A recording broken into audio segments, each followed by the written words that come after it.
Alright, hello, citizens of the Nigelverse. It is Nigel once again, and welcome back to Labyrinth. Now, it's been a little bit, it's been a couple weeks since we've entered the Labyrinth, but now that you're here, you're obligated to stay. No, I'm just kidding, but you can stay if you want to, of course. As always, I got some poems for you guys, because tomorrow is Valentine's Day, is Love Day, some time that you're supposed to spend with your loved one, theoretically.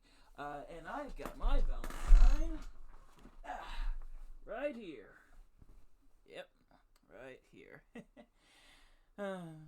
but but nevertheless, let's spend some time with your significant other, or if you don't have a Valentine this year, which obviously, if you couldn't tell by the joke I just made, I obviously don't. Spend some time with your loved ones, your family. Tell your family, tell your friends that you love them. Tell the mailman, tell the librarian, tell the pizza delivery guy that you love them. Just show some love, even if you don't have a Valentine, if you don't have a romantic interest, significant other, what have you. Who tell someone you love them. Or if you're gonna be spending Valentine's Day alone, love yourself, of course. Or nothing wrong with staying in and watching some Netflix or some or whatever, or however you spend your Valentine's Day. Excuse me, but just enjoy yourself, have a great time, and show some love tomorrow. That's your objective for tomorrow, is show some love to somebody tomorrow. Now, this is all I'm gonna do for Valentine's Day on the channel. In fact, we have something a little different that we're gonna be doing, a little bit out of the norm on the channel. So I can't wait to do that, and obviously we'll get to that when we get to that tomorrow. But in the meantime, I got some poems for you guys today. So kind of most of not all these kind of romantic themed, to kind of fit in the spirits. Love is in the air for a lot of people, so I figured I'd read some romantic poems, and we kind of go through them. Now, of course, if this is your first episode of Dixie's Tales from the Labyrinth, welcome, and I surely hope it is not your last. But if not, welcome back. But if you are indeed new here, what we do, for the most part, with some exceptions, is we read poetry. We read and analyze a variety of poems, some written by myself, some written by other poets. So if that is your kind of thing, please consider hitting that subscribe button, as well as leaving a like and a comment, as well as sharing. But without further ado, let's get right into it. So this first one is called No Other. A love like no other, a joy like no other, a passion like no other, a flame like no other. I want to love you forever and no other. So, now, while these are romantic poems, these aren't really about anybody in particular, or at least not in my life. If you find yourself relating this to someone in particular in your life, great, fantastic. But for me, kind of the meaning that I kind of put into the poem, and I'm sure if you interpret it differently, that is completely fine. In fact, let me know your interpretation in the comments. But for me, he's saying, a love like no other, a joy like no other, a passion like no other, and a flame like no other, or kind of play on words or phrase in a little bit hit, because no other is it doesn't compare. Nothing compares to the feeling, that euphoric feeling that you feel in that moment in the poem there. But then kind of plays on the words there at the end. I want to love you forever and no other. I don't want anybody else. I want you, who at least is what that the poem is saying. Now, like I said, not really about anybody in particular, and sometimes not even my own perspective. Sometimes you're able to separate your own perspective, how you are as a person, and separate it into the narrator's perspective. And in the case of the narrator, whoever that may be, even if it's not necessarily me, they obviously feel a very strong connection. This is usually how you feel when you feel a very strong connection, especially in that early honeymoon phase for a lot of people, where everything's about the other person, and everything is, you guys are so in love, so lovey-dovey, and then that kind of, I don't want to say fades away, but other stuff in the relationship, as longevity comes and problems do arise, is that feeling shouldn't fade away entirely, but but as kind of reality sits in, and I would say even as that kind of sits in, hold on to this. If this is truly how you feel, if the words in the poem are how you feel about your significant other, keep that in mind, and it will allow you to work through your problems. If that whichever problems arise in your relationship, if they're problems that can be worked out, because unfortunately some can't, and that's just the reality of things. But if there are problems in your relationship that can be worked out, keep these words in mind, and you and your significant other will work through what you need to work through. This next one is called Rose Petals. Rose petals eventually fall off, wither away, or get swept by the wind, but the roses of our love stays forever in bloom. Such a sweet smell, such a tender touch, that even when the petals fall, our love remains. So, again, not about anybody in particular, but kind of playing off the rose petals, the aspect of rose petals on a rose, the flower.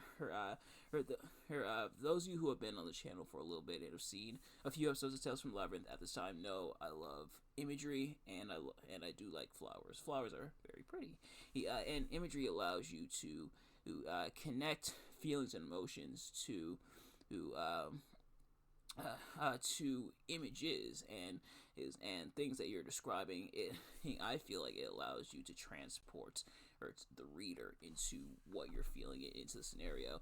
And what we kind of see here is that these rose petals are falling, and the rose petals falling are detailed in the poem.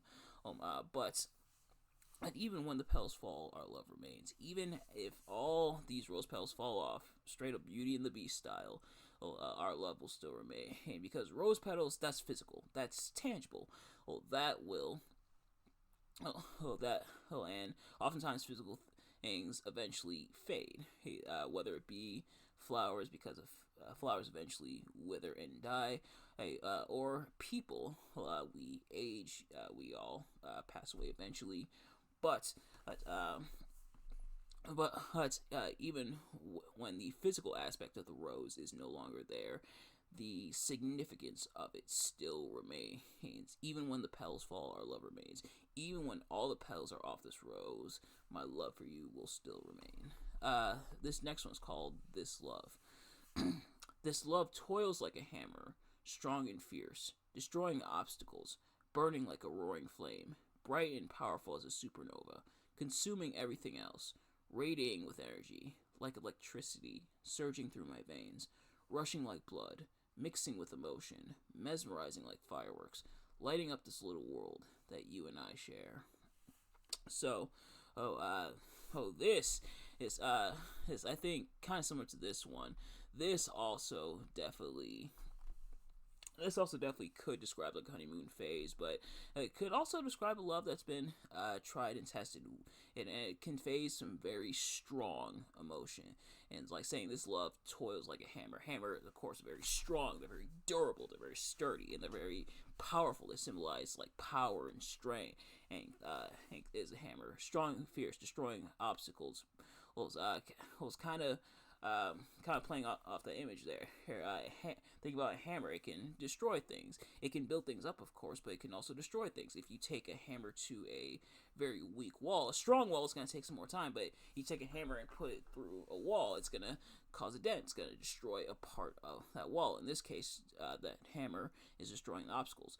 Burning like a roaring flame, bright and powerful as a supernova. So it's very powerful. Fire also represents power for a lot of people. And so, burning, very strong on the fires of love, the flames of love, the fires and flames of desire are essentially kind of playing off that as well, consuming everything else. Fire consumes a lot of stuff. It can be kind of scary sometimes, of course, when it does, but consuming everything else. So, some people can interpret it. I think interpretation could be made that it literally consumes everything else. That everything kind of takes a back seat to it. But consuming everything else consumes the obstacles, the aforementioned obstacles, perhaps being consumed by the fire. radiating with energy like electricity. Energetic, empowering, surging through the veins. You feel it all through your body. Rushing like blood, mixing with emotion, mesmerizing like fireworks. That can be seen from the outside, but also the strong feeling inside. So inside and outside, this is a very powerful love and some very, very powerful emotions. And kind of similar to what I was describing with the first poem, even when things get tough in your relationship, hold on to this idea of your love. Again, unless it's something that hey, you can't salvage, it's something you should walk away from, because sometimes we do have strong emotions for people that are not good for us. That's kind of just the reality of things. But if it can work, hold on to these things, and you and your significant other will power through.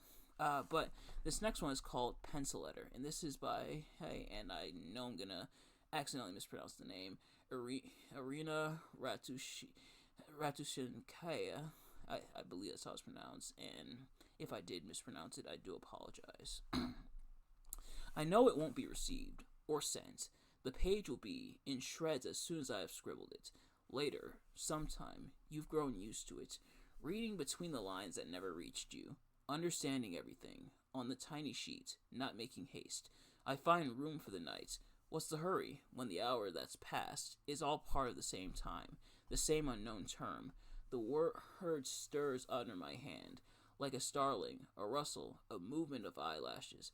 Everything's fine, but don't come into my dream yet. In a little while I will tie my sadness into a knot. Throw my head back, and on my lips there will be a seal. A smile, my prince, although from afar.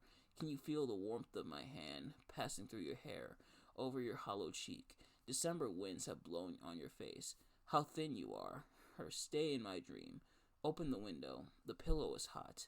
Footsteps at the door, and a bell tolling in the tower. 2, 3. Remember, you and I never said goodbye. It doesn't matter. 4 o'clock. That's it. How heavily it tolls.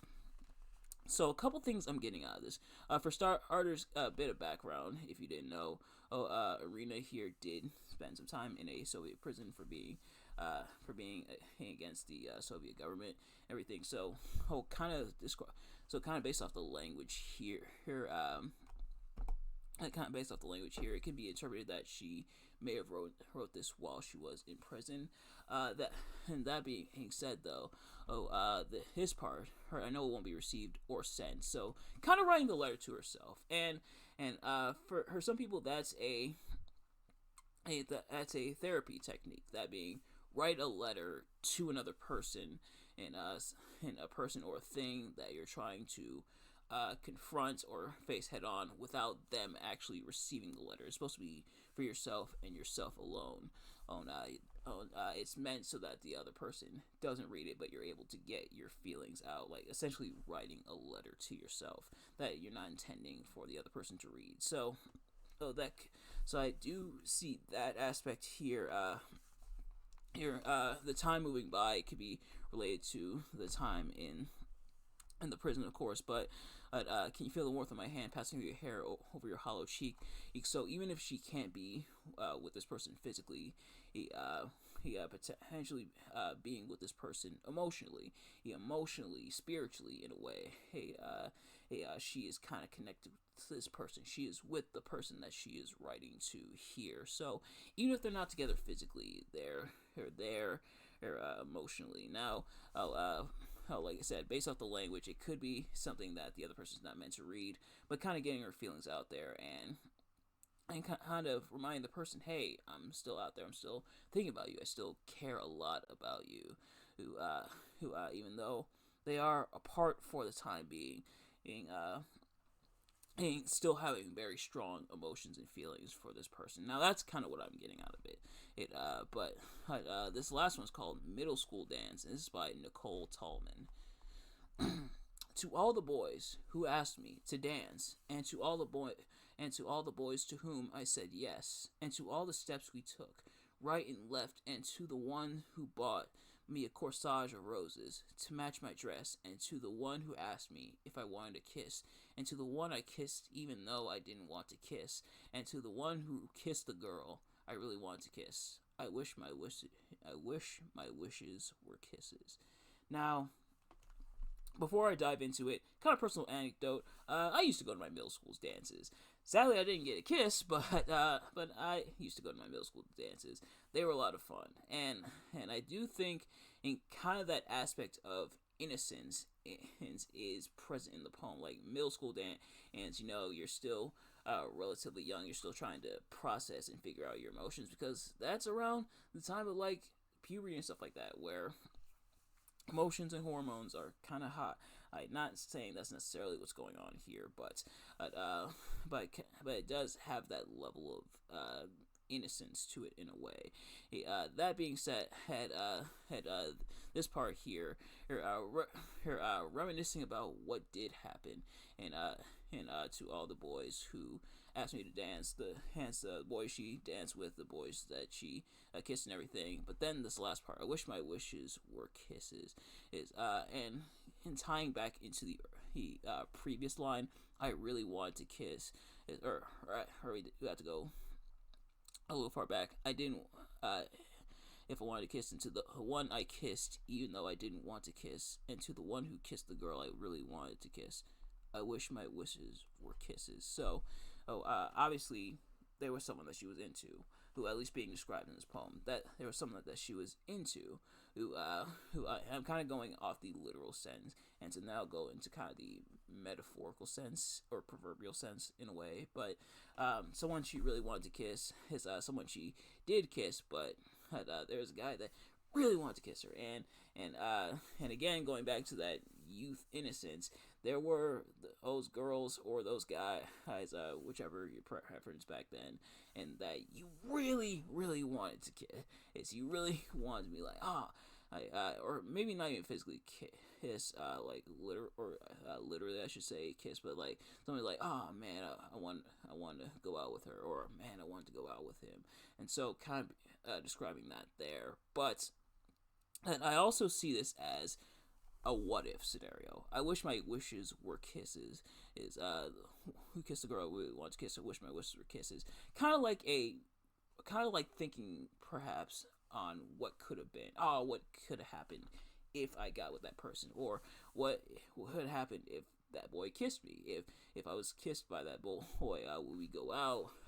What would unfold? And something we think about all the time is what would happen if things in life happened differently. I've been guilty of it plenty of times as well, whether in school, whether out of school, or several parts of my life.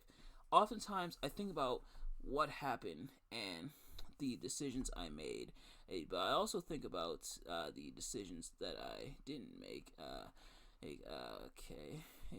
We'll pick a time later, but or sorry about that, but I also think about the decisions I didn't make, and sometimes I think, and we can close that out. Get played. Hey, Microsoft. I'll probably restart my computer later, but I often think about what could have been. Sometimes, like sometimes I have the moments thinking like, I wish I did this. I should have did this, because hindsight is always 20/20. They say you look back on it and think, I wish I did that as a person, and or I wish I didn't do this.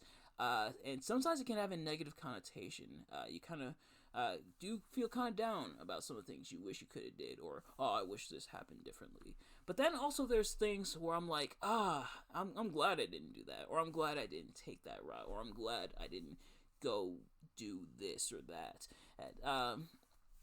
And I feel like, in my life, I found myself with kind of scenarios of both. I'm not gonna lie. There's some things I wish I did, and there's some things I'm glad I didn't do.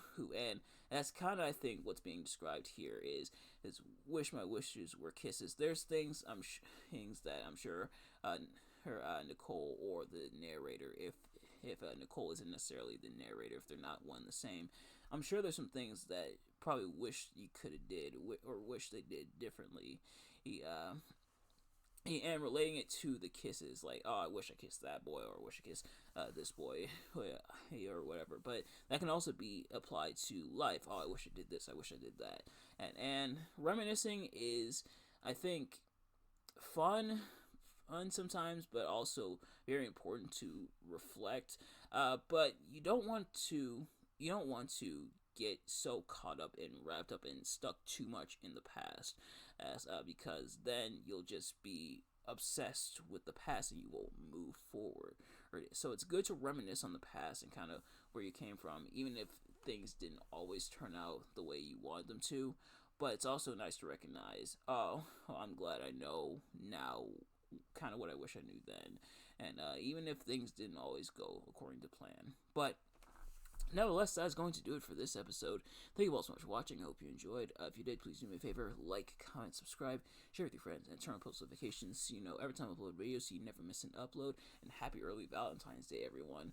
But also, let me know in the comments below your thoughts on any of these poems that we read and your analysis. Do you agree or disagree with mine? Let me know.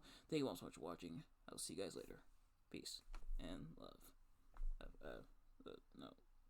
There we go.